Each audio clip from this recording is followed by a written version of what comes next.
I now call this meeting of the Amateur Detective Club to order. My name is Tristan Miller, the Saucy Sleuth. I'm Melissa Meli, the spy? I'm Tyler Riley, Captain ACAB. I remembered, so I'm not questioning it. There was a moment where, like, does he Elef- remember? Well, appropriately, this episode has to do with Oh, right. remembering. True. Oh. Oh, good. Good Oh, thematic. it all In what comes way? I together. can't recall. Mm. Machi machi. Sure, I'll do it. We have a Patreon. Go to Oh, patreon.com/adcpod, and there's bonus clips and some bonus episodes, and you can support us there if you're interested. Yeah, that's it. You know, We're on I the think, internet too. yeah. I mean, on Al Gore's internet at ADCpod, everything. so it is our first recording since Tristan has gone back to New Zealand. Yeah. In fact, we never recorded when they were in New Zealand before. So Mhm. it's our first Oh. international recording. Um, Yeah. and so that's exciting. It is Sunday where we are, Hmm. and it is Monday where Tristan is. Yeah, it's Monday morning, and so my vibe will be different than Tyler and Melissa's. I am starting the work week, whereas they are about to get the Sunday scaries. So, you know, What is it when you have the Sunday scaries all the time? see a doctor. Um, Oh, okay. Sorry, I'll keep that also, in mind. what is a Sunday scary? I have never once heard this okay. term. Okay. Sunday scary is, you know how sometimes you feel anxious before the work week? Yeah. That's what it is. Where you're like, oh, I have this Oh, okay. assignment, and then blah blah blah, and then you like can't get settled, and then but it's one of those things where like not to be a boomer for a moment, but I will. We should call this something else because I don't take that seriously. If you call it the Sunday Scaries, like what are we? It sounds 5? adorable. Yeah. Yeah, it's like whereas if you have like pre-work anxiety, I can take that a little bit more seriously. Yeah, but it doesn't have the alliteration. It's not as Yeah, catchy. True. it's true. You gotta have a gimmick. Yes. So Tristan is drinking coffee, and I have a nice little cup of rosé.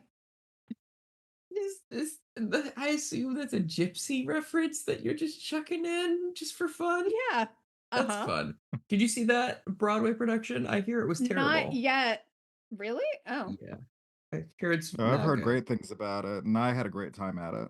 Well, I'm glad to be Yeah. proven wrong. I like when things are good, and I don't like when things are bad. I cut you off, Melissa. What are you drinking? A glass of rosé. Oh, nice. Yeah, the weather gets a little warmer, and I Must become be nice. I like a little pink wine. Mm. Pink wine. Um, so today we're talking about series Series 13. 13. Yeah, episode 1. Hmm. The Sorry. final series Elephants can or of can't remember? They can. They they can can, and remember. they do. Eventually, they do.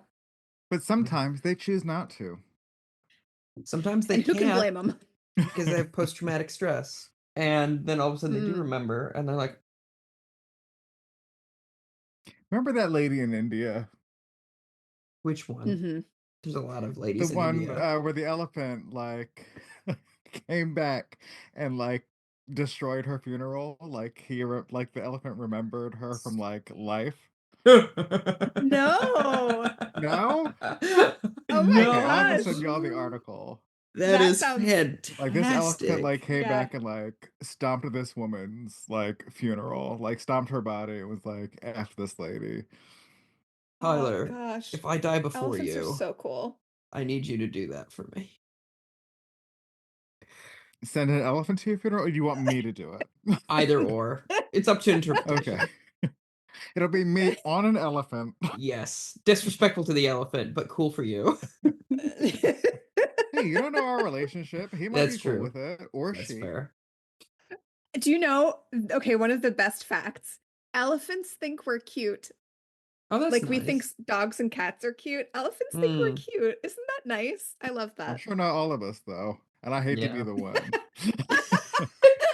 Well, you know how you see a dog that's so ugly it's cute? It must be like that, Well, maybe. you know? Mm, one can hope. But sometimes you just see dogs that are ugly. Yeah, in my nightmares. I still love them, but it is I what it do not. is. Oh, gotta Um, love a dog. There's a dog in this episode. I there It's was a just very is. good about to dog. bring that up. It's a very good dog. Yes. So I'd like to So point this something out. oh, go ahead. I watched this on YouTube for free, so if you don't have BritBox or Amazon, this one's just up there. I think all of season 13 is up there. I hope, because Hmm. otherwise I'm gonna have an issue. I'm gonna recording these on a foreign country because Oh. rights are different, so I'm gonna have to buy the fucking and that's whatever. Anyway, Or, just Mm-hmm, keep mm-hmm. telling on yourself on a recording. it's just YouTube.com. It's not my fault, you know. There ain't. Mm, I'm not breaking the law. Someone else has, and I'm reaping the benefits. The way Republicans do it. yeah, something like that. I disagree. You say that from the safety of your new country. That's true.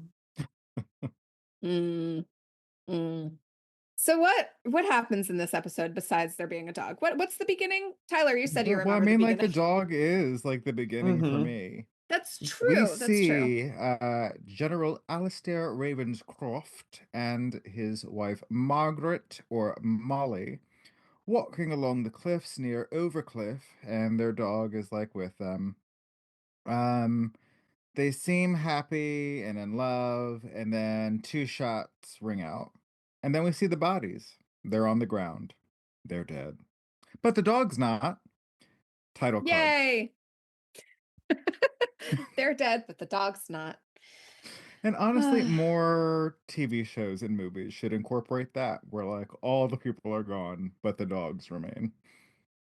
Yeah, yeah. I I have to think I want all always. movies to be Isle of Dogs, is what I'm saying. What what film would you do that swap with? Like much like a what Oh, Muppet? Yeller. He's my dad. I'll do it. Yeah, for sure.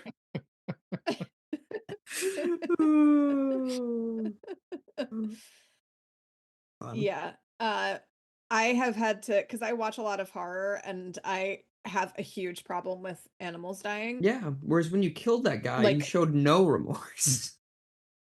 exactly. We weren't Um, supposed to talk about that. yeah. Mhm. This is just a joke for the podcast. Yeah, yeah, It's not at all real absolutely. in any sort of way. Yeah, not real. In the Um, first 15 minutes, you discover that Melissa's a murderer. I'm a sconce to another country, and Tyler, creationist.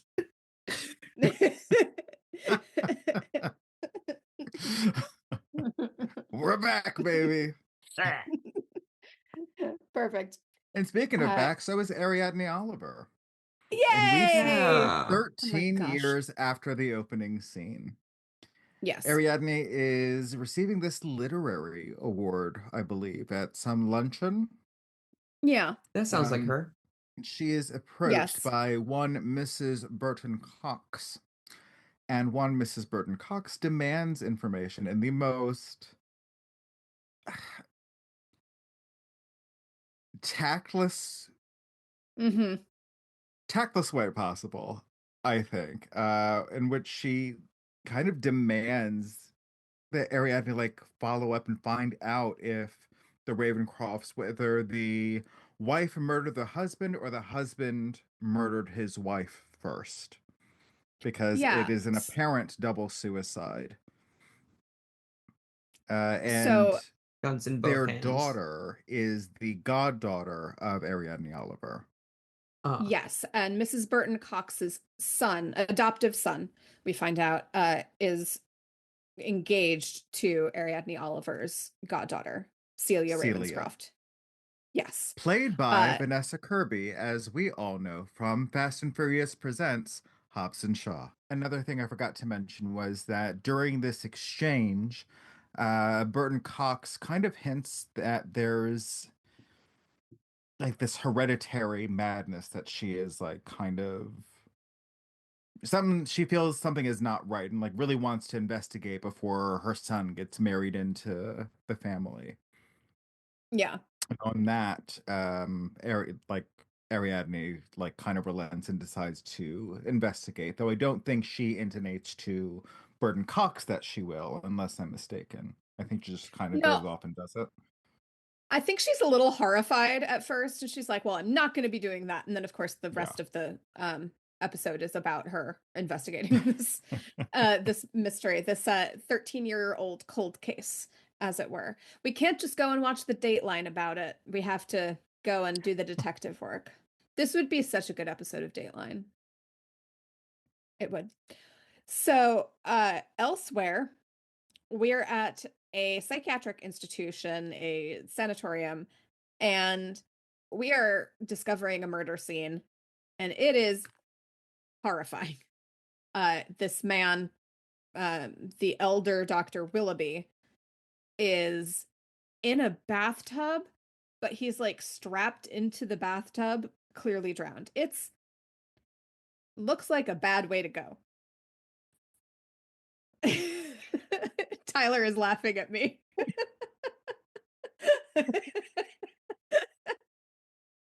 No, I'm laughing Okay. at my own dumb self over All here. right.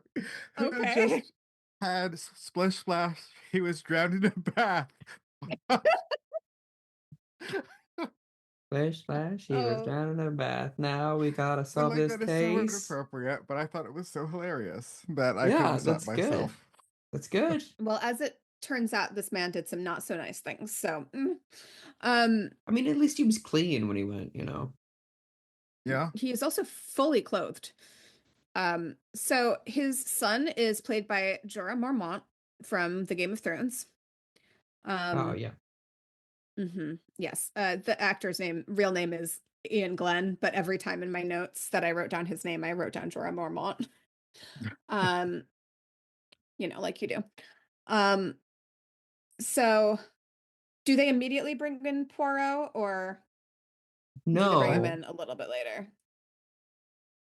I think a little bit I'm pretty sure later. they do because we get Oh, Poirot like pretty early on I in this think it is episode. pretty early because then Ariadne goes and visits mm, Poirot, and it says, I have this rude woman has asked me this question about my goddaughter, and I don't know what to do. And he's like, yeah, that's cool. That's cool. I have other stuff to do. lady, I am busy. Yeah, because he's referencing this case that like he's like, I have yeah, Yeah. you're right. Pardonnez-moi, I Um, have shit to do. So he does yes. encourage Ariadne to continue on. Yes. And this scene is very cute between the two of them. This is really like David Suchet, and every time they're on screen together and acting together, David Suchet and Zoe Wanamaker are just doing great. Um, he says, you have to be the person with the nose. So, and then she's like, ah, yes, I was thinking about elephants. And Poirot does not understand. And Yeah. he says, uh, may I ask, how? Why did you get to elephants? She says, well, because they're meringues. He says, I see. I am sure there is some sort of logic that goes from this to elephants. So basically, the people being like the elephants that remember. The elephants Hmm. can remember, in fact, she says. So yes. It's So nice to there, see we have the title. ADHD represented on screen, you know? It is. It really is.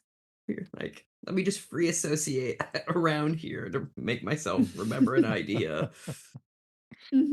Yeah. Mhm. I love it. So they go and they do their parallel investigations of these two different cases. Um, Are we with Poirot first or second? I mean, Poirot's always uh, with us in our hearts. that's true. That's true. Fair. I think we do then go on back to the bathroom. Uh, the bathroom, yeah, the bathtub scene. Um, and there's this girl who says, "You guys," and so clearly it's an American. this very Yeah. young American I woman. forgot that that's how that started. Yeah, pretty Ugh. much. Oh boy, it's so funny.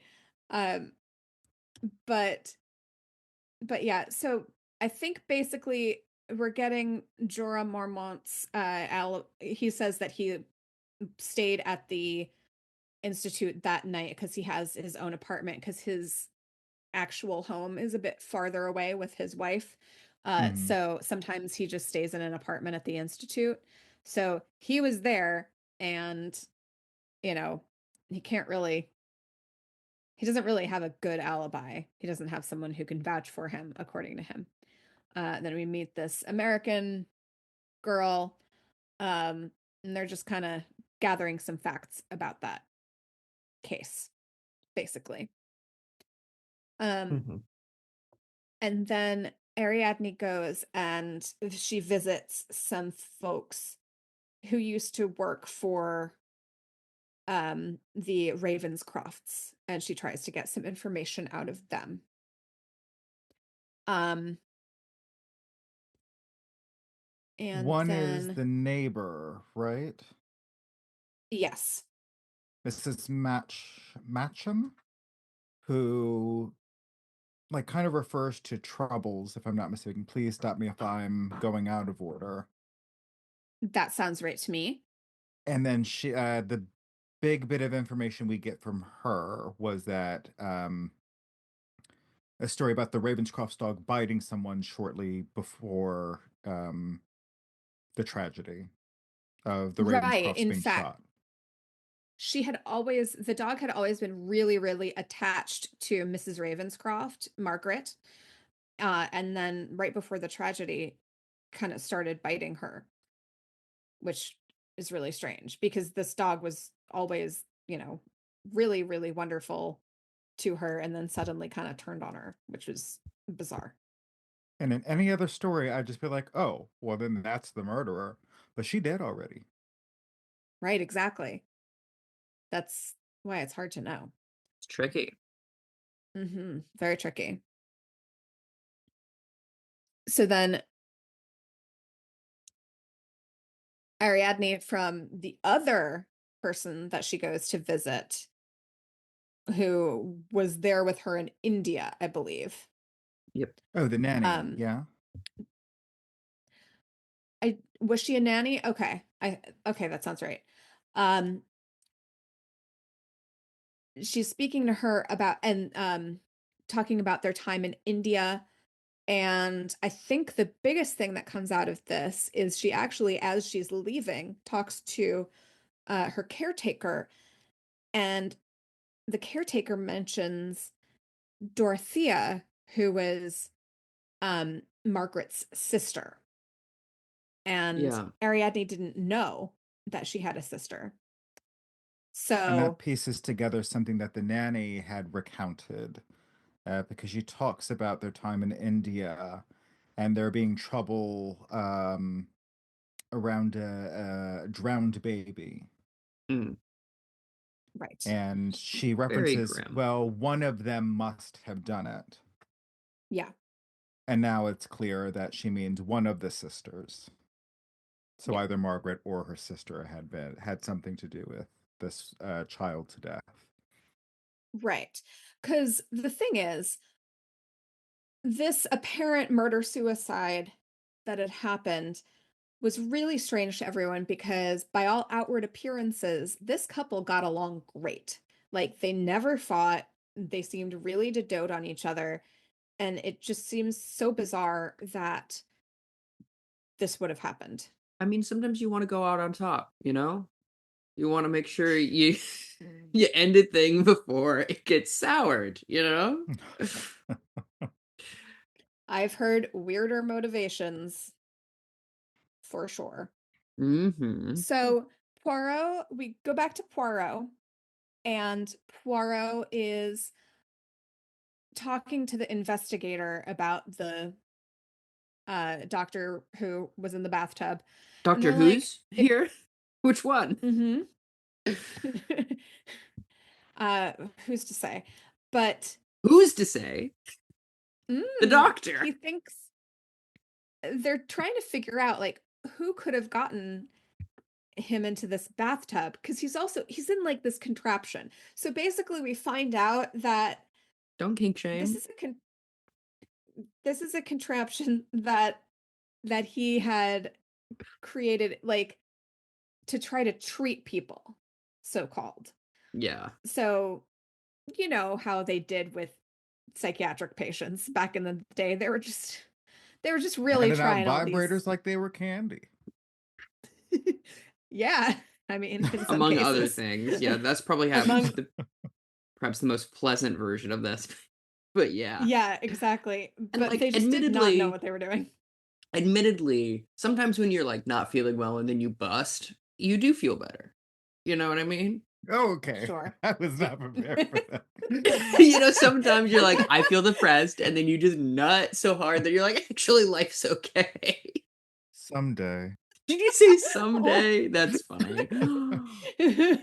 Yeah, it seems like this bathtub experiment was, I don't know, was it like, I'm gonna almost drown this person and then they'll feel better? What was the theory behind this? I didn't quite catch what the exact methodology he was It's using called was. hydrotherapy. It was very Bridgerton presents Queen Charlotte in Man, that whole psychiatric Oh, arc. yeah, I okay, If do you okay. know, you not know. know what that means. I could not Well, begin. Melissa and I do. Just like I'm when y'all Melissa get glad. on too. Just your like star born and whatnot. I'm gone for a couple of months, and all of a sudden, you guys are seeing plays and talking about Bridgerton, and I don't know what the fuck's going on. Well, to be fair, we were talking about Bridgerton before that. Okay, well, So they're trying to figure out who could have possibly gotten this doctor man into this contraption. And Poirot says, okay, but what if he did it willingly? yeah. Seems the most likely. So someone who probably was able to convince him to do that. Then we cut also to Ariadne, who is talking to a man, a detective.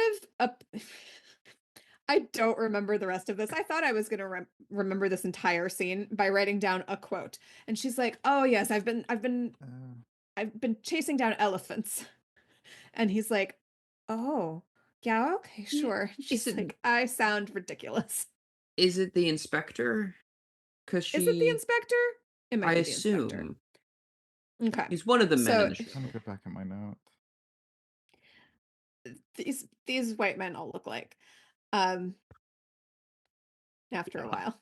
It's a little blur. It's mostly a uniform at this point. Yeah. She says, I don't mean real elephants. I mean people elephants. It's like, oh yes, that clears it up. Thank you. I am not an animal.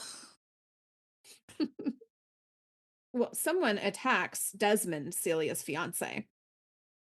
Um, but before they can strangle him, uh, his buddy who was in the office with him comes back and the attacker runs away. So Desmond goes to Poirot and says he says that he's been attacked.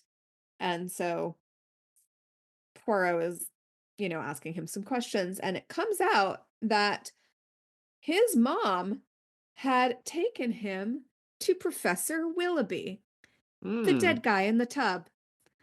And all of a sudden, Poirot realizes Hey, the that's cases, they are connected.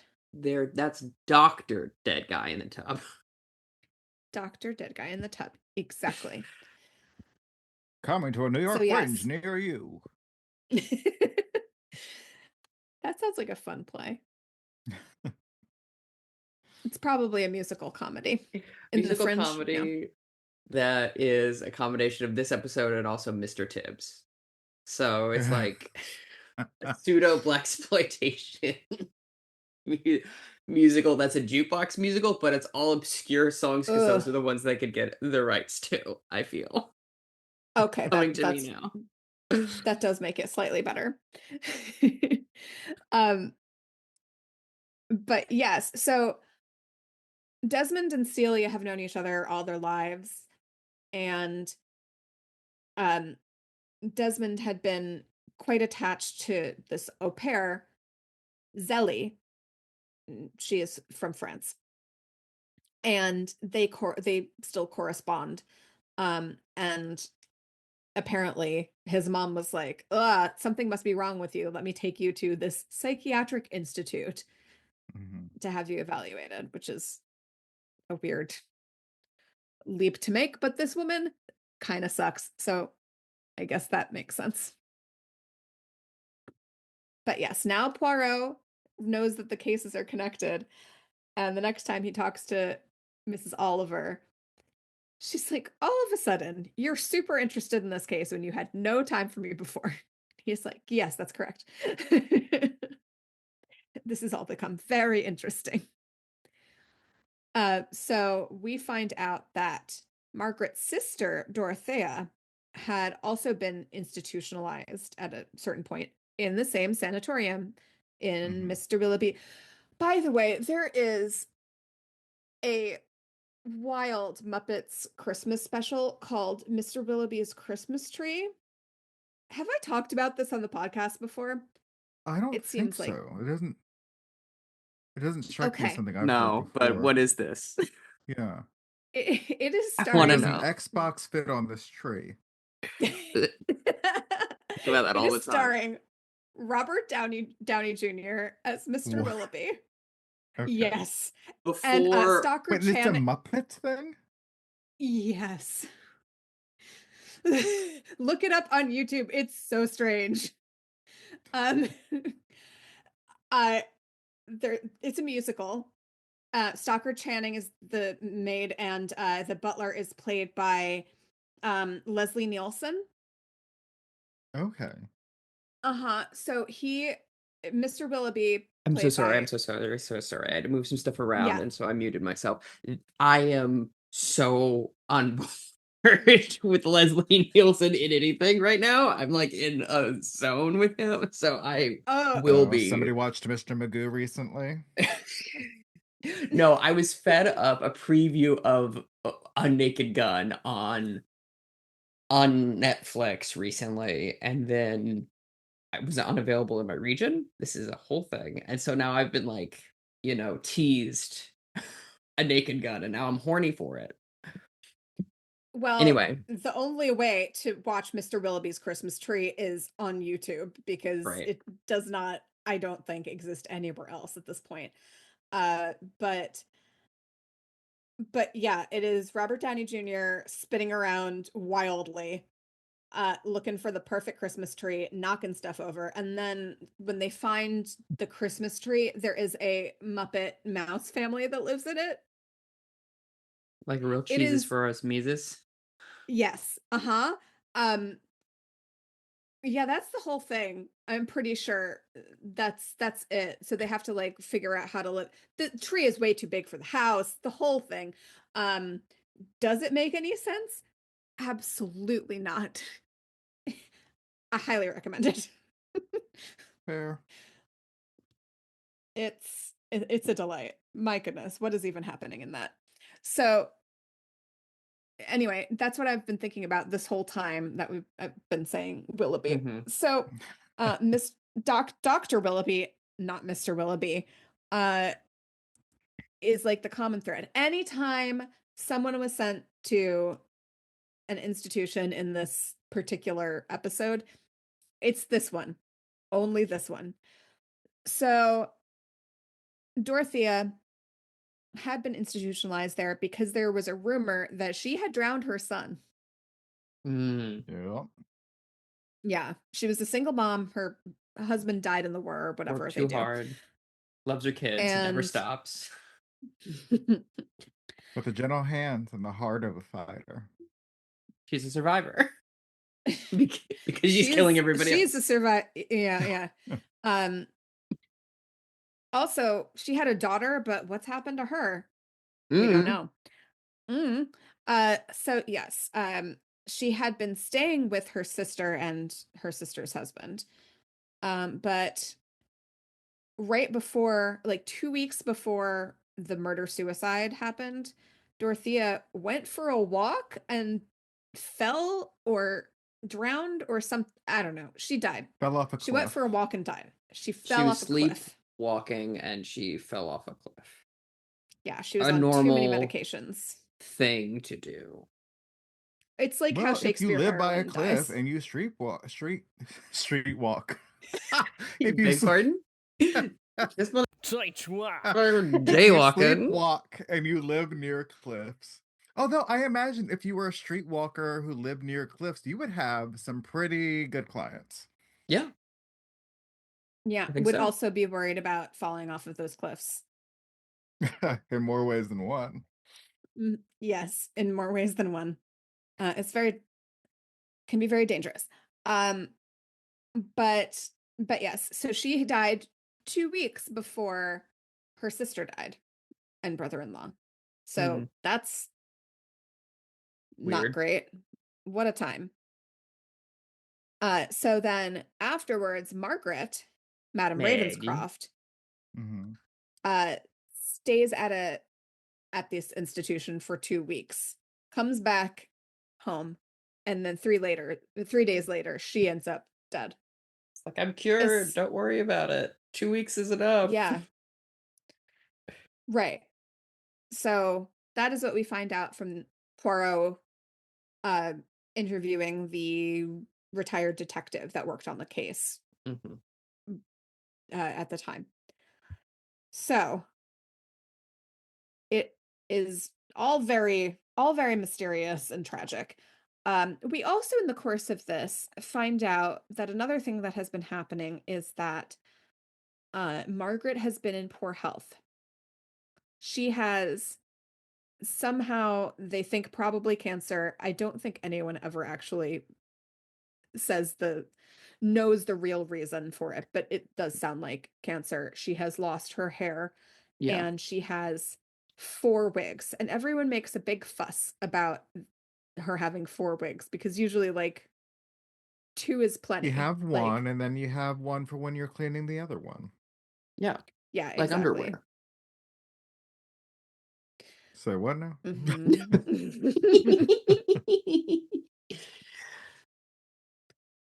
Look, I think you should have as many wigs as you possibly can, but these are also really like nice wigs, not Enjoy like your very wigs.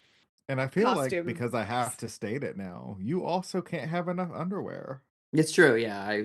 That is I true. was making a joke. I have, one might Well, argue, too much underwear. I'm drowning in these panties. ooh. It's disgusting. I I'm so sorry. I'm so that possibly the sorry. most upsetting thing you've ever said on the podcast. Yeah, yeah. So Ariadne, Poirot encourages Mrs. Oliver to go to the wig maker, and she goes and asks about Margaret's wigs. And gosh, this whole exchange is fun. Whenever I hear the name Ariadne Oliver, all I can think of is I picture the word Ariadne, and then I pictured Oliver as an Oliver exclamation point, the musical. Yes, That is sure. all I can think of now. I love it.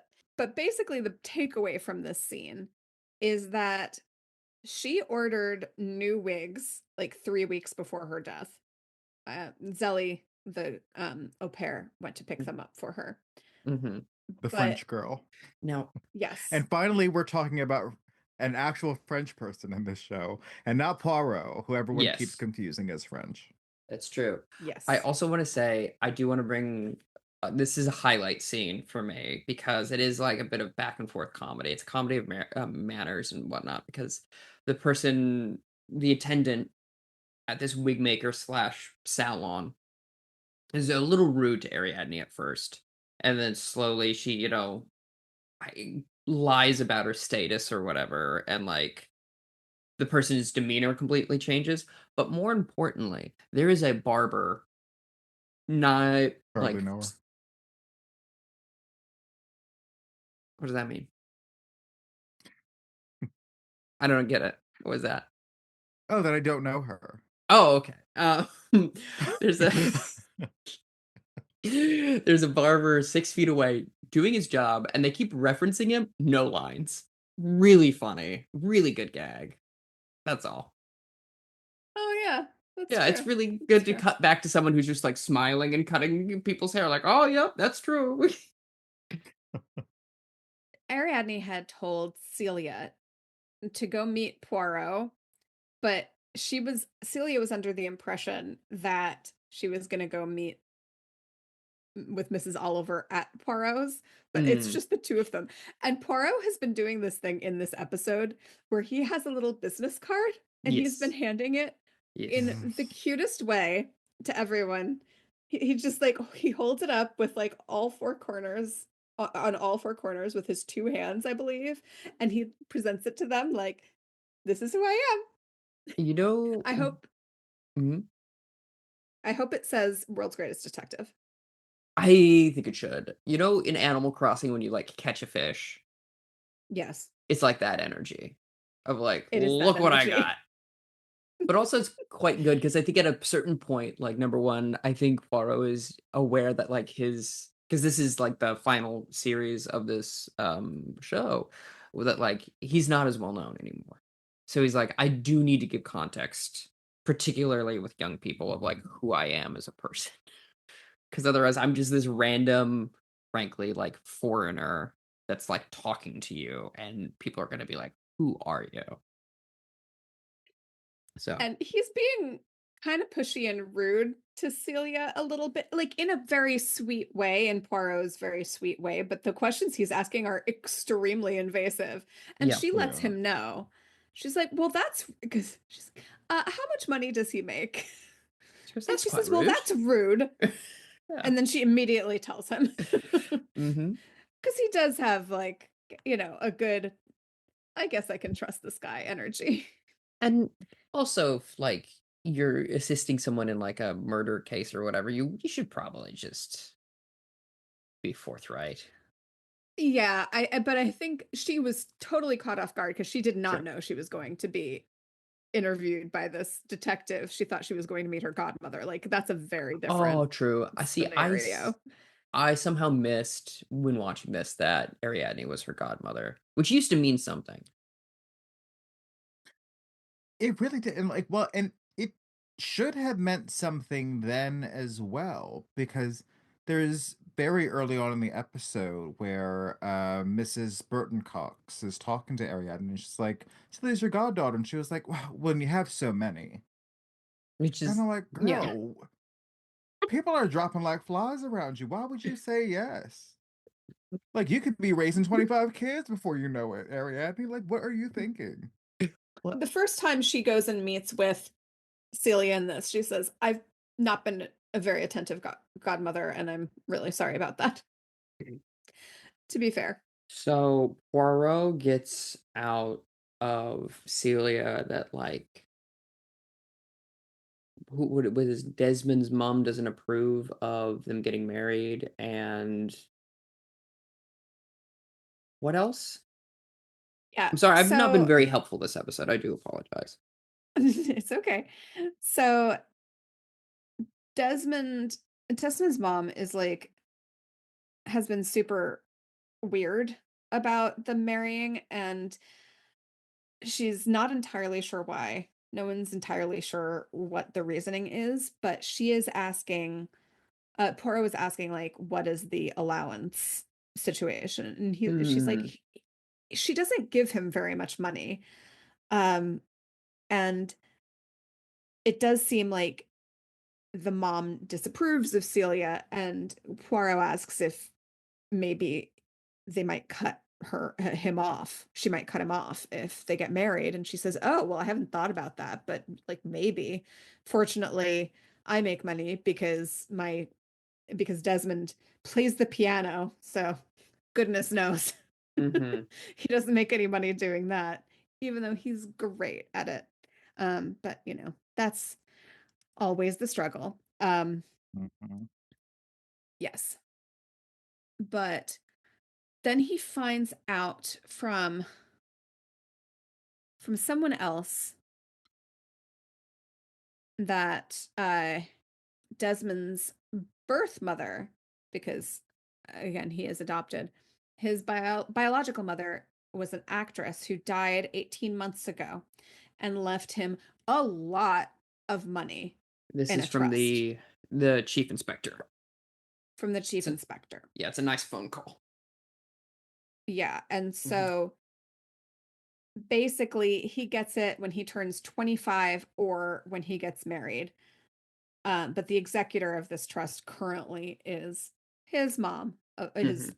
adoptive mom, Mrs. Burton Cox, of course. So, Yeah, it's also And one of interesting the that like stipulations of the inheritance is that if Desmond dies unmarried, the money will go to Mrs. Burton Cox. mm, mm. yeah. Also, it was really whack hearing someone in this time period say Burbank. It was crazy. Who says Burbank? The chief inspector, because that's where she died. She's like, she's a famous Oh, actress, yeah. over in California. I think she died in Burbank. And I'm like, this is so weird to think about. Like, I'm sure it's normal, it's fine. But I'm like, wait, what? Where the airport No, is? it's really Los Angeles, we promise. Yep. Uh-huh. Exactly. Exactly right. Precisely. Uh, so back at the Institute, this Mm, this girl from Boston, we're talking to this girl from Boston, we're finding out more about her. yeah. And pretty quickly we learn that she's been having an affair with Jorah Mormont, Hmm. the younger Dr. Willoughby. So she's like, I was with him the whole night. She alibis him out, you know, Is that what he the kids couldn't are have calling it these days? Uh, Yep, especially in this case. Hmm. when she indeed alibis him. So yeah, he was with her the Alibi whole your night. brains out. God. Uh, He was with her the whole night, so he couldn't have possibly killed his dad. So who did? Um, yes. So then we go to yes, do you have a comment? Yeah, also, I don't know if this has been mentioned this whole time. She's the secretary to young Master Willoughby, and this whole time they've been, talking and that sort of thing. She's also been like holding a packet of letters and Mm-hmm. staring at them longingly. Which is like a cool thing to do. uh You Getting very ever, wistful about letters. yeah, you ever like you scroll through past text of somebody and you're like, oh, it's kind of Ugh, that vibe. Yeah. yeah. Mm. Mm. Anyway, just a bit of I don't remember much about this episode, but I do remember that and her being from quote unquote Boston. Boston. Yeah. Quote unquote. Tristan, can you talk about her accent? Oh, it's not good. Um, and there's stuff later on that makes me go, okay, I understand. But she is a British actress putting on an American accent, and Yeah. very clearly, I think if you had closed your eyes and just no. sat back, you would have been I like, oh my gosh, how am I back in the United States already? Like, it's just unbelievable. I'll say this, Tyler. I did close my eyes because I fell asleep during this episode, much as you did. This is the other thing I think the audience needs to know is both Tyler and I were very brave and watched this episode when we were very sleepy. And Tyler fell asleep like 3 times, had to restart the episode. I just saw it for the first time yesterday, but because I forgot because of the time difference between New Zealand and America. I was like, what day are we doing it? Right. And then I was like, oh no, that's tomorrow. And then at like midnight, I was like, let me quick watch this entire episode of Poirot. And then I've For Remember finished me, when it they were this life has morning. shorter? been life, and like we might get into it towards the end of the episode or at the end of the episode. Everything's fine, Melissa. Do not freak out. Knowing I good things have got to happen. I can't handle it anymore. Good things did happen, but like it was just a very messy week, and I didn't want to get like too into the weeds. But here we are now. Okay. Mm-hmm. Oh my gosh. Okay. Whereas Okay. me, I just don't have a set schedule, so I'm like, wait, what? Huh? Okay, so I was like, oh, I'm gonna get a jump on things. Like this is a month ago when I tried to start this episode the first time. And I feel Wow. like each week I have attempted, and then I finally did this past week. Fell asleep again, but I did find time to watch it again, and then I tried to watch again this morning, but ran out of time just to kind of make sure I understood things. I just And as we're imagine you. finding, to mixed results. Just imagine you like sneaking off at work to the bathroom with on your iPhone, just trying to desperately finish this episode of Poirot where you can. You on the train, you talking to a friend and slowly lifting the phone up, you know? Oh my goodness. All right. So we go here. Desmond has a very important piano recital. Yeah. Concert? It's probably called a concert in this context. Yes, I should And say Is he so. getting paid? It's a recital. oh, I I get the point though. But I the understand. miraculous thing about Desmond as a pianist is he doesn't play with music, so he's just memorized all the pieces he's playing this evening. Which, Yeah. if I may, Mhm. we should let that be possible. Playing with notes should be possible for most performing arts. The expectation of performing artists to memorize songs slash lines slash jokes is too high, and we should just have that as an option. That is my take.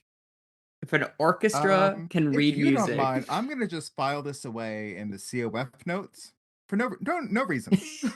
No reason whatsoever. it's like a Okay. lot. I don't know. It's a lot of pressure to memorize all those lines. It's a lot of pressure to do any of that, and unless you're good at memorizing lines, you're. Well, I mean, I guess just do improv comedy or whatever. But Well, I mean, yeah. So well, it's we try to create a reality and is that not also the case with music? Do you not suspend your disbelief with music? I do. I often close my In eyes what and imagine way? stuff. Am I okay? but like in a different way. Mm-hmm. I love it when we get philosophical. Yeah, I don't know. But I'll And also we say have to this. pause to like think during our audio podcast. I guess this is where this is coming from. This is where this is coming from. Having recorded a couple like longer stand-up sets and also musical comedy and having to memorize everything.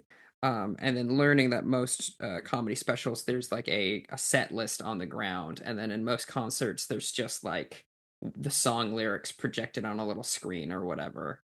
Um, I feel Oh, like okay. actors put a lot of pressure on themselves, obviously, because there is, uh, as Melissa says, like an expectation of like, well, you're not going to stumble around. But I feel like setting a script down on a piece, like on a wooden table that's part of the set, and just having it there for certain scenes, I think that's fine. You can justify the blocking over there, kind of taking a peep, and then going back. I think that's not the worst thing in the world. When I did I don't Romeo think and it's the Juliet, worst thing in the world.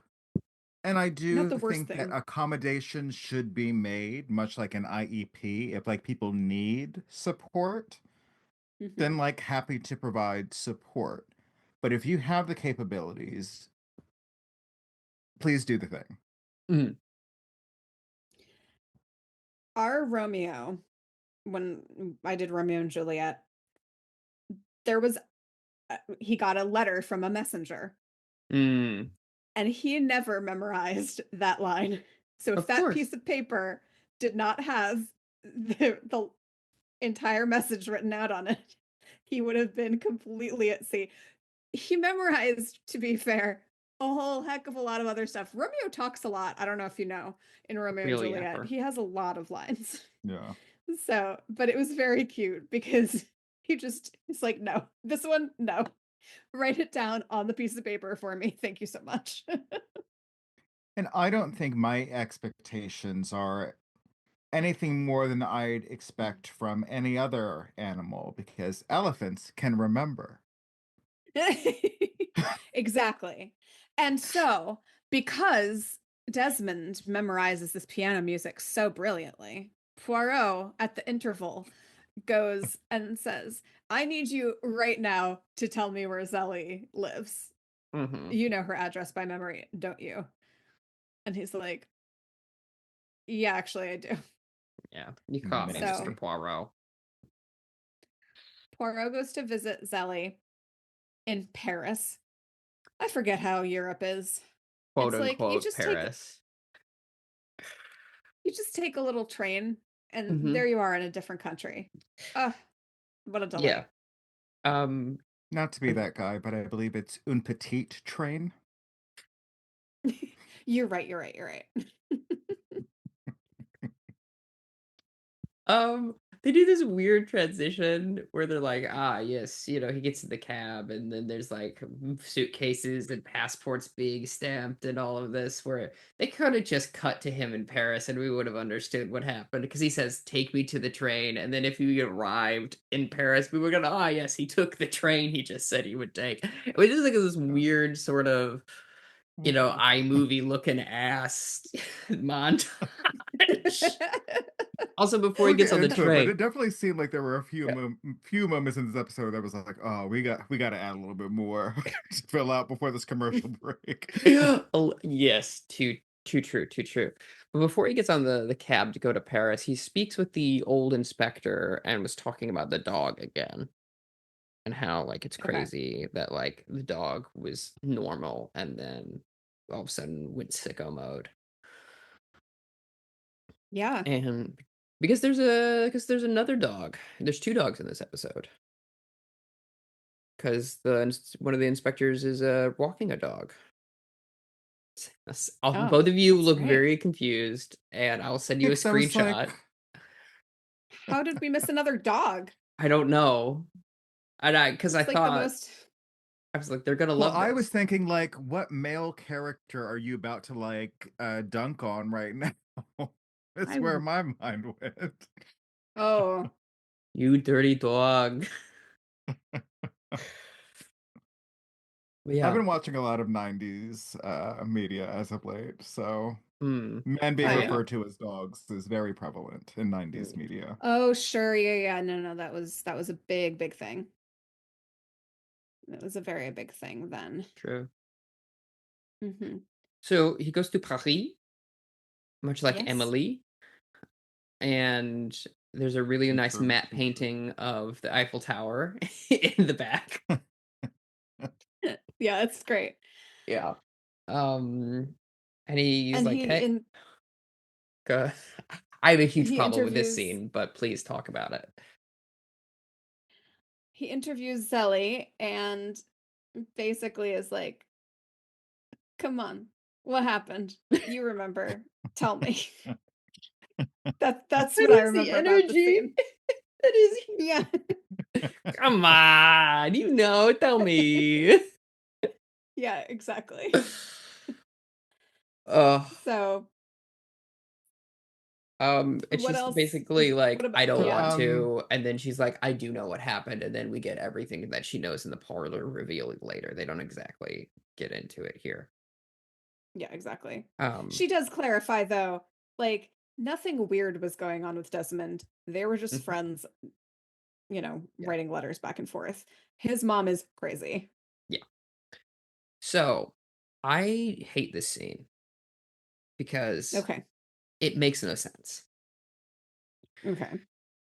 This is like a thing in my that I really dislike when it happens in TVs and TV shows and film where you have two people who are not native English speakers. And to Okay. denote that they are not that, they have the actor like do the accent.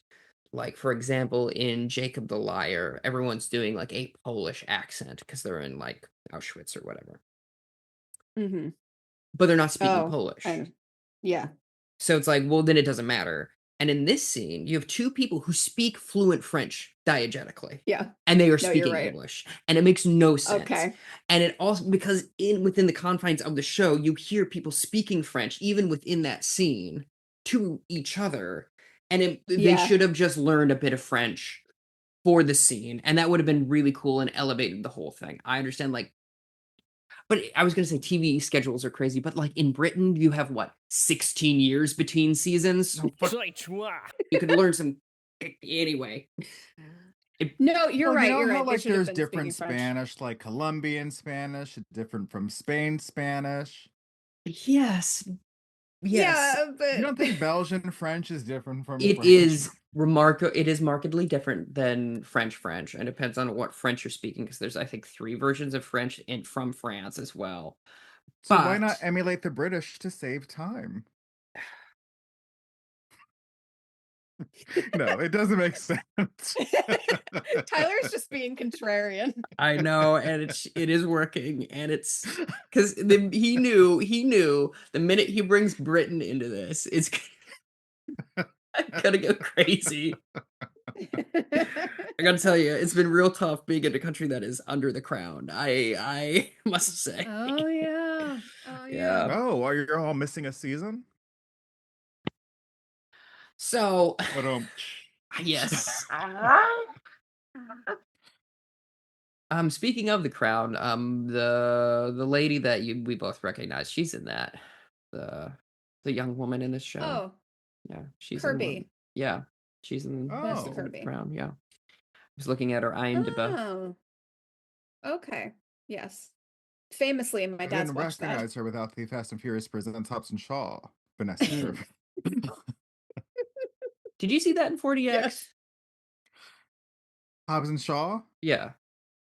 No, because I went with the group and they had bought tickets to the Mm. AMC that doesn't do 40X. I heard it really actually does enhance the experience of Hobbs and Shaw. People are getting on Ah. 40X in a way that I'm like, okay, good. They're like, I'm for 40X, but You don't look like the it's day not over for everything. 43X. It's not for everything. No. I think you were there, Yeah, Melissa. Woman Well, actually, King. you both were there. Which one? For the historical drama, The Woman King in 40X for my birthday that one year. I Having was a not. character. Was there No. okay? No. It was this Viola Davis movie about like this woman king, and it was in 40X for no reason. It should That never does have not been make in sense. 40X.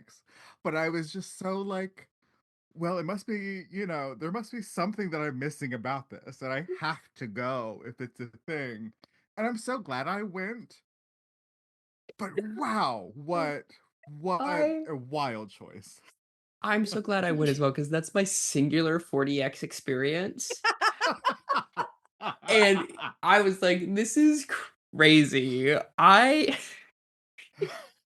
because there's a moment where like a very dramatic moment is happening where a lead character is like getting stabbed in the back, and they were like, "Kya!" The kya, the And seats their moving. chair is shaking. And the scene It's is like like, poking you giving in the you where the back. stab is. Oh Someone no. jumps into water and like a spritz happen, and I'm like, I'm trying to give a shit about these people in Africa who were being exploited during what, the 1800s or something. I don't need this. Great Ugh, film though, phenomenal movie. yeah. Yeah, I've heard it's great. That's so funny. Oh my gosh. I my roommate has only seen Captain America Civil War or something like that in 40X, and it was just she talks about how it was too much. She like doesn't think she likes that movie because of her 40X experience, Yeah. because I think it was just like her seat was just shaking like almost the entire time, because there's Yeah. so many battle sequences. It was just excessive. And then she kind of just, steps back and realizes like, oh, maybe it was just okay. Maybe the movie was okay, because she's like generally a Marvel fan. So it's like this movie was probably better than I think it was. I was just so uncomfortable the whole time. Yeah, that's real. I went by accident the first time I had a 4DX experience because I thought I was Sure. buying like I think it's called RPX or something. Like there's some Regal Yeah. thing that's like better audio or whatever. Yes. Mm-hmm. And this is me like pre-back surgery. This is Tyler on Kane. Oh yeah. Okay. I went to a showing of Angel Has Fallen, I think, like the third of like the Okay. Has Fallen trilogies. Okay. And I was in so much pain by the end of that Oh no. movie. Oh Because I no. couldn't get Yeah. out once I was in, and it was bad. No. Yeah. No, my gosh, that sounds very unpleasant. Um, I took a when I was in back in when I was in Disney, there's this ride, one of the Avatar rides. They're super cool. It's a super cool ride where like it's like you're flying on the back of one of these, these winged creatures that they have in the Avatar world. Um, and they have like a screen and there's like effects of wind, there's effects of sense, and like it feels like you're flying on the back of this Mhm. creature. And you do get a couple little splashes, but they're really restrained. It's just like, ah, yes, we've flown towards water and we've like grazed the water. So you just get like a little splash. I think the nozzle on mine this last time I did that ride was broken because there was just like water shooting at my face. Like the entire every single Oh time man. there's like water in my mouth. That's It so was funny. it was so much. Fortunately, I'm wearing 3D glasses, so like my eyes are fine. But it's like shooting water in my mouth. And I'm like Guest wet. four looks a My little parched. Can we turn the nozzle? my friend next to me, I was like, was was it the same experience for you? And she's like, I mean, no. Like my face is still wet when we get off the ride. It's supposed to like, Mhm. evaporate kind of Yeah. immediately. It's just Uh, so much. I'm imagining the emotional arc of that experience of like the first time horrifying. You're like, this is way too much water. I hate it. Second time, wondering if it's going to be as bad as the first time. Yeah. And then the third time, just resigning to the fact that this is the rest of your day. Yeah. Yeah, I mean, like, wow, you could also apply that same sect to my dating. Like what it's like dating me. Like the first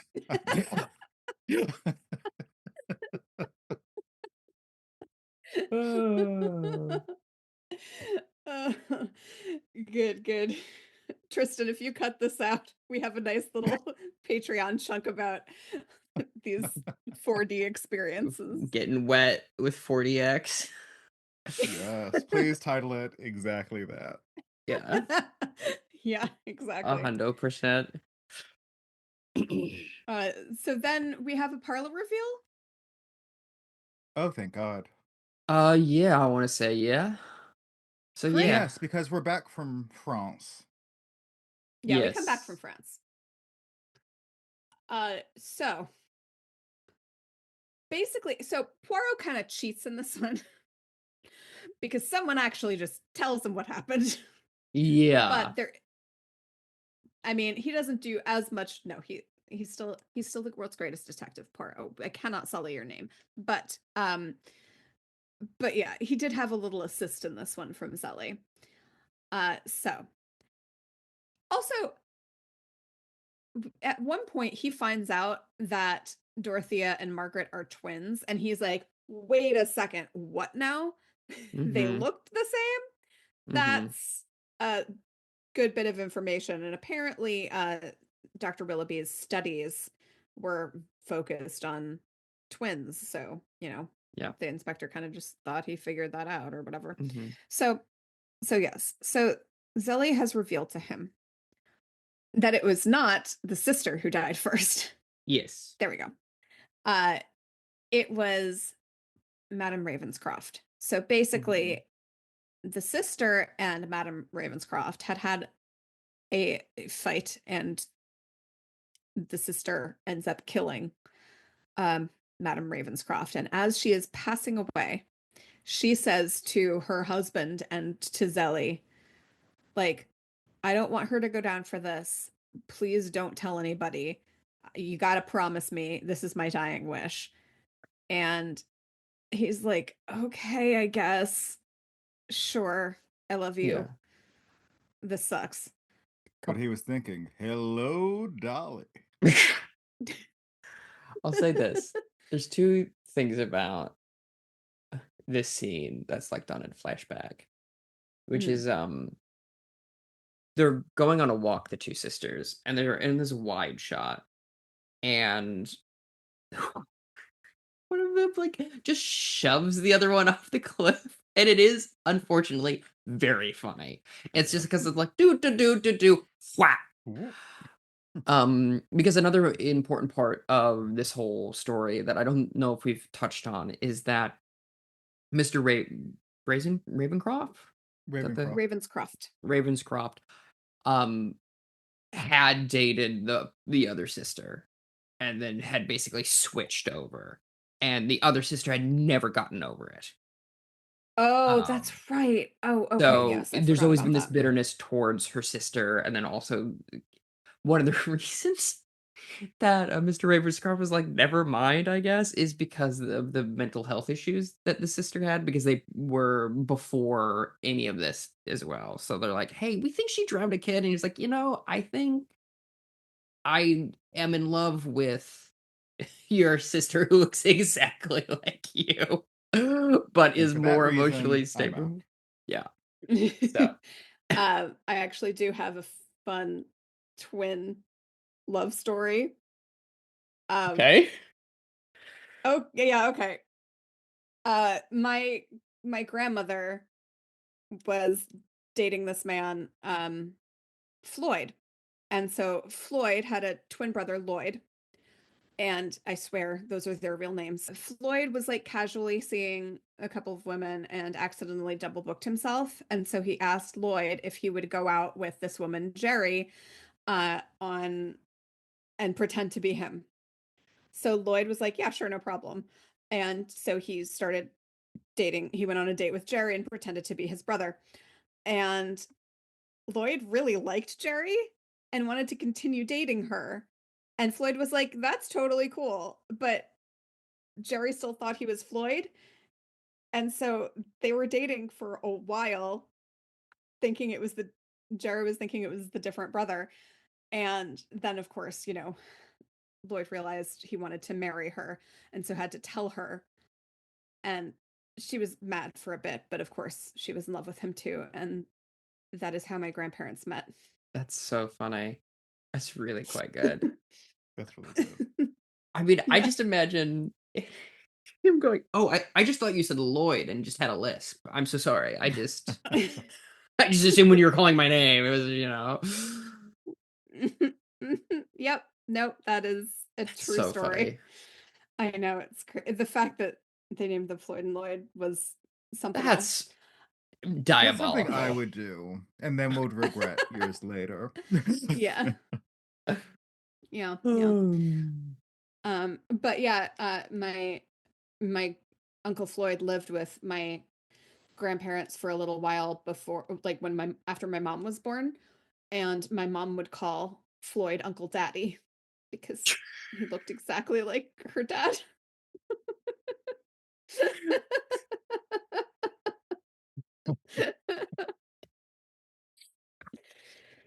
Yep. so this Okay. woman has died. I'm not touching that. I'm not touching that with a 6-foot pole.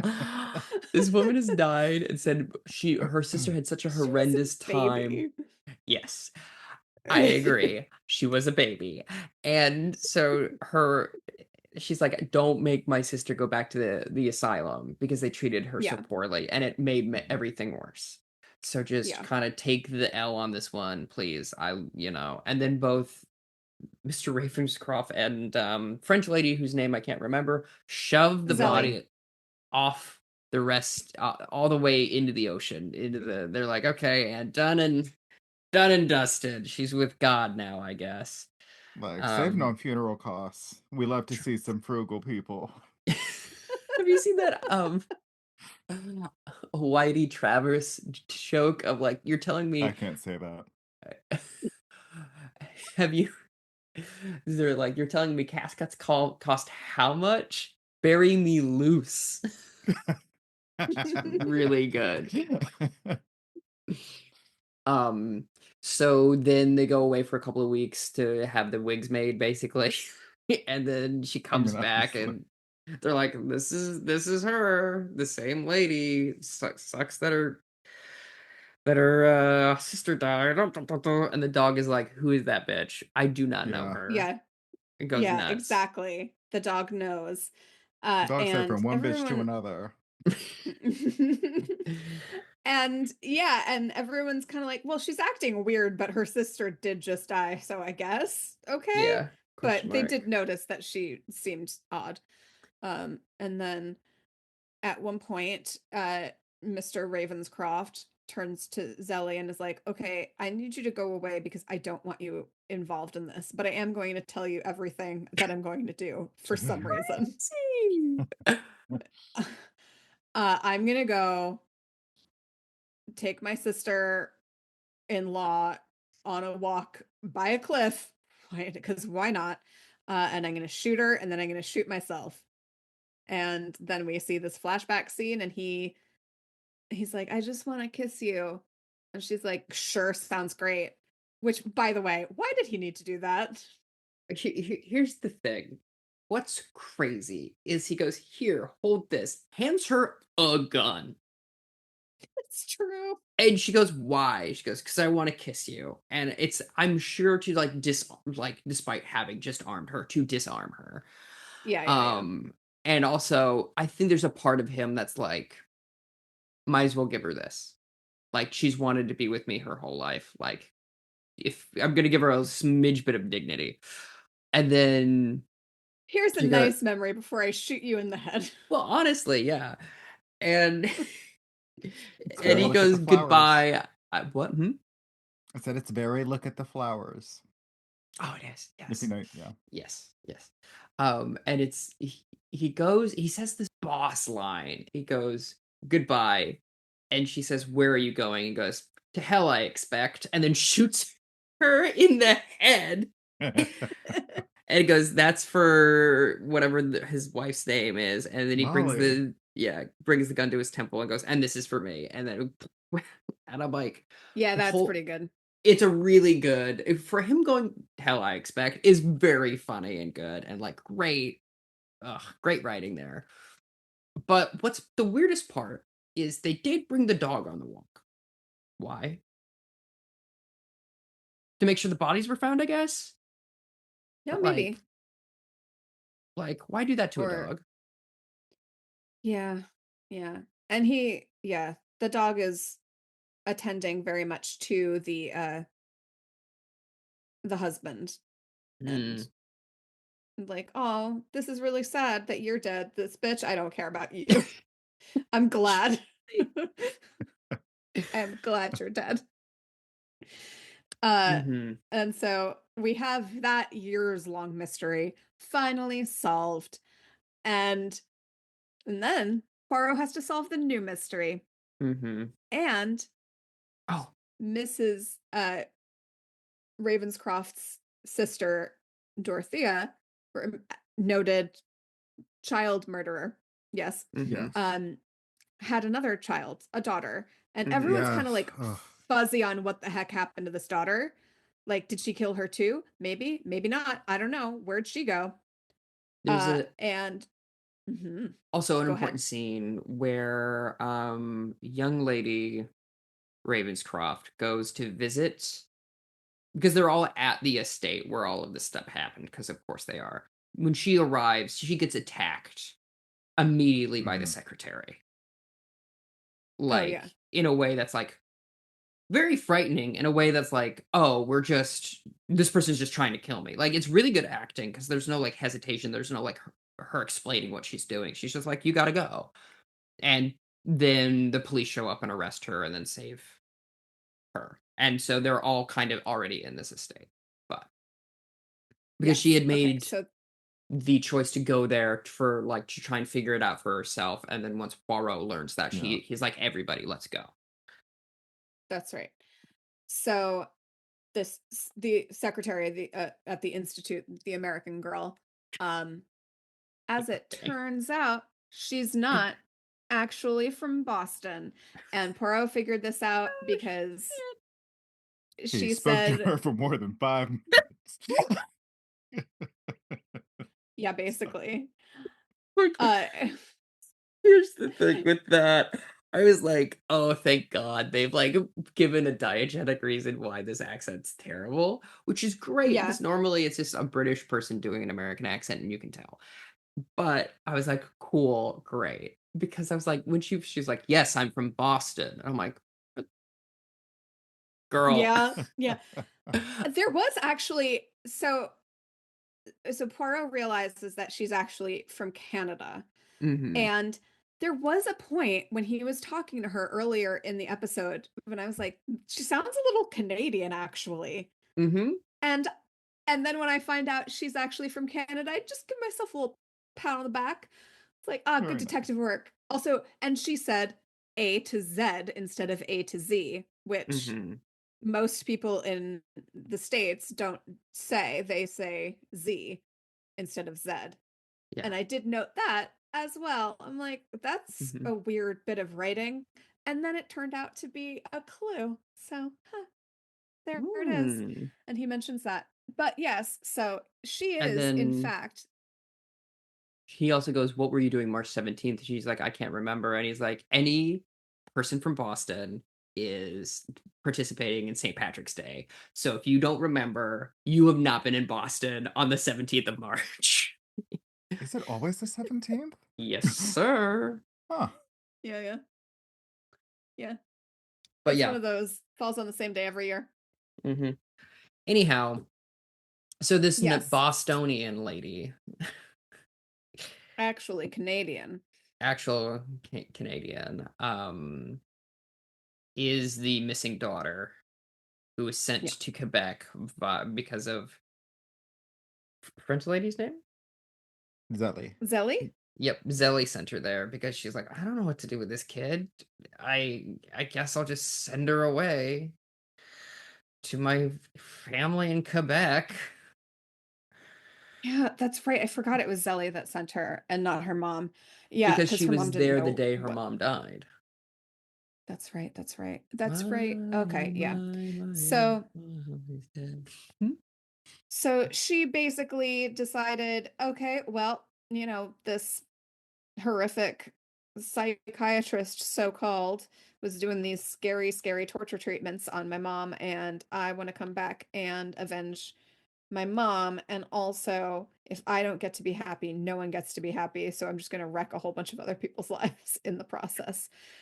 So, why should my cousin be happy with her fiance? I'm gonna Mm-hmm. kill him and then I'm gonna kill her too. That's gonna be real cool. Fortunately, she didn't get to kill Desmond because someone walked in on her when she was trying to attack him and didn't get to kill Celia. And so she goes to this not Bostonian, what in the heck is her name? Uh this daughter of Dorothea goes to jail. Yeah, do And not pass go. I want Do to say like not. her name is like Marie. yeah, Is that a some Yeah. thing? sound Why okay, hang on. not? I do have the Wikipedia up, so I Um, can. and she gives a speech about the reason she killed Dr. Deadman in a bath, which Yeah, is that her mother sent her letters describing what they were doing to her. yeah, And so she like knew in grave detail what was going on, which is, here's the thing. That part, I'm like, he kind of got what's coming to him. That's whatever. But like coming after the just extra stuff that's not vengeance, I'm like, come on. I'll say, well, I mean, we'll get to it when we're talking about the ratings of the episode. Um, but yeah. So she goes to prison, and then Poirot and Zelly and Ariadne Oliver have this nice moment of like, look at them, they get to get married. Isn't that nice? And then Zelly's like, "Yep, I'll never get married," and Poirot's like, "Yep, no, I'll never get married," and Ariadne's like, "Yeah, I probably won't either." And that's crazy, huh? And then, And everyone's like, nah, not really. and then, Ariadne's like, "Oh, it's a shame because we're like elephants. We'll, never forget." And he goes, "No, no, no, we're humans. We will." Basically, like, put this whole thing out of your mind. Don't worry about it. You'll be fine tomorrow. That's And that's the end of the episode. true. So I think this was actually, I think that the Willoughby um plot line is added for Hmm. the show, Interesting. because I'm looking at the Wikipedia for the book, and it looks like it's just the Ravenscroft deal and uh no Willoughby is involved. So interesting. That is interesting. Yeah, I It is was interesting. doing some like small research on, the novel beforehand, and like novel was like heavily criticized. Yeah. I mean, that makes sense. Well, should we criticize it? Yeah. What do we think? 2 out of 5. I'm gonna give it a 2. Okay. Pretty low overall for personal reasons. And also just trying to be a little bit objective about it. Of like, nothing in this episode really stood out to me other than the barber scene, and also other than like Poirot's doing his little business card. Um, Maybe it's also the circumstances under which I watched the episode. So if it comes on again, I'll watch it again and see how I feel. But also it's just unpleasant for me, someone who is like a pretty active mental health advocate, to see a TV show that's like, hey, crazy people are bad. They should be put Hmm. away and or are murderers. And so that just sucks. That just like sucks for me and I don't like it. Obviously it's reflective of the time in which the show is set, but it's not my favorite. And also, frankly, it wasn't a very fun episode. And specifically with Ariadne, I always expect a little bit more of a light touch because they have such a good dynamic and a little bit like lighter in tone. And it was just like, I don't know, it was just lacked a little zest, and you know, just really didn't do it much for me. It was fine. Yeah. Tyler? It was about a 3 from me. Didn't hate it, didn't love it. Very middle of the road. I agree with Tristan in that I didn't really feel like there was anything like really stand out about it. But I did have fun with like the chemistry between I liked seeing them like splitting off on their own adventures and then like meeting at a point. Like I liked both of their own their each of their own investigations, and then it's always great to Hmm. see them, David and Zoe, on screen together, and I quite enjoyed that. And it was fun seeing Vanessa Kirby in something different than what I know her from. Hmm. Fast and the Furious, Hobbs and Shaw. That's the one. I'm actually pretty much on the same exact page as you, Tyler. 3 out of 5. Yeah, I completely agree with you, Tristan, about the mental health stuff. It super sucks. It is not fun, because especially because of how vilified Dorothea is in Hmm. particular. Because it is bothersome, the trope of someone who is crazy being a murderer. Yeah. That's very troubling. But yeah, the dynamic between David and Zoe and the structure of the episode was interesting. I mean, I do like a cold case, and let's solve a cold case. That is very exciting for me. So that whole dynamic, I'm like, ooh, okay, yes, it was like turning on my Dateline podcast. It's like, let's get it solved. Um, but and their dynamic is always so fun together. Mhm. But yeah, as it turns out, kind of middle of the road otherwise.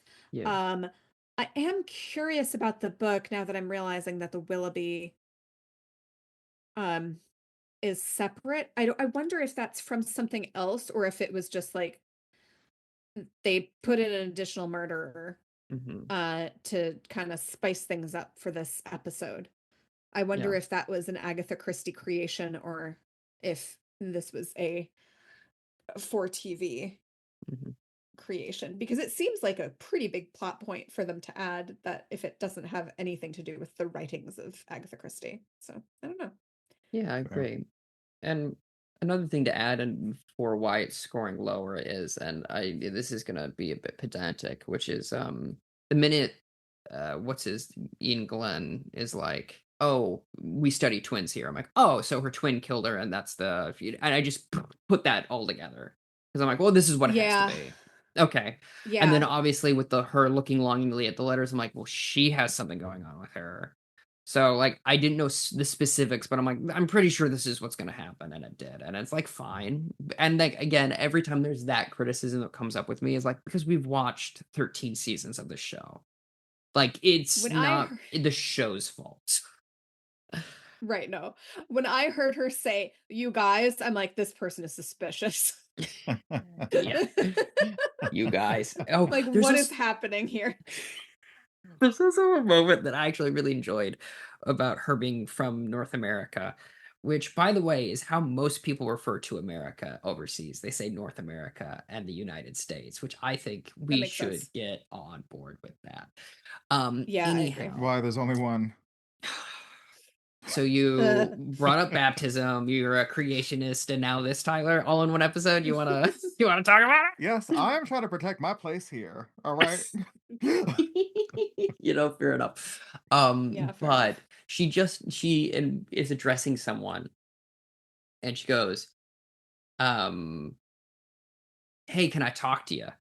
Like that, and someone goes, I beg your pardon." She goes, "Oh, would you be so kind? I need to speak with you a moment." I like code switches in Yeah, that way, which is really funny to see.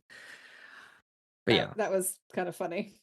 yeah. But she also does it in kind of an obnoxious way, so I'm like, I don't know. I don't know.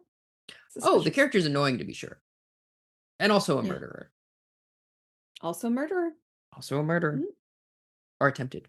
No, no, definitely murdered. No murder. No, Definitely, no, no, no. definitely, Yeah, definitely, definitely murder. that bathtub death was a complete murder. Whole entire murder. Full murder, not a half murder. An Right. incomplete murder coming to Lifetime this fall. I think that's the goodest places I need to end the episode, unless y'all have anything else to say. Yeah, do we have any other thoughts? I feel Um, like we've started to be like, we'll get into it at the end, and then sometimes we don't. Oh, yes. There were like a couple of shots. You mentioned the one, and then another for me was like we got like this. It was a nice shot, but like it just felt so unnecessary. There was a sugar cube going into a coffee cup at oh one point, and I right, was like, yeah. Why?" But Well, okay. it's it was almost a really great idea because like it's when they're describing someone jumping off the cliff, and so when she's about to make the impact of the water, Oh, the okay. coffee like but it doesn't quite sync up frame wise. So it's just kind of Mm, a little clunky, but it's a great idea, but Yeah. poorly or like poorly could have been executed Yeah, better. okay. Yeah. Yeah. Yeah, I But would have appreciated that. I mean, not that I didn't appreciate it, it just felt out of place yeah, without that explanation. yeah, mm. 100%. There's a couple of choices that I'm like, but yeah. I'll say this, at the end of the episode, which is where you do all the promotion, my comedy album's coming out on May 15th. So it's either gonna come Okay. out or be out by the time you listen to this. So look for that. But you can hear both Melissa and Tyler laugh in the audience because both of you are in attendance, which I was very appreciative of. Oh, I did not sign a release for Yeah. that. Well, you did implicitly. I don't know what to tell you, bud. Here's the thing, if you did a Yeah. lawsuit, that would drum up some more press. I'd be happy to do that. Lord knows Yes, I let's make a need it. fuss. Yeah. Let's make a fuss.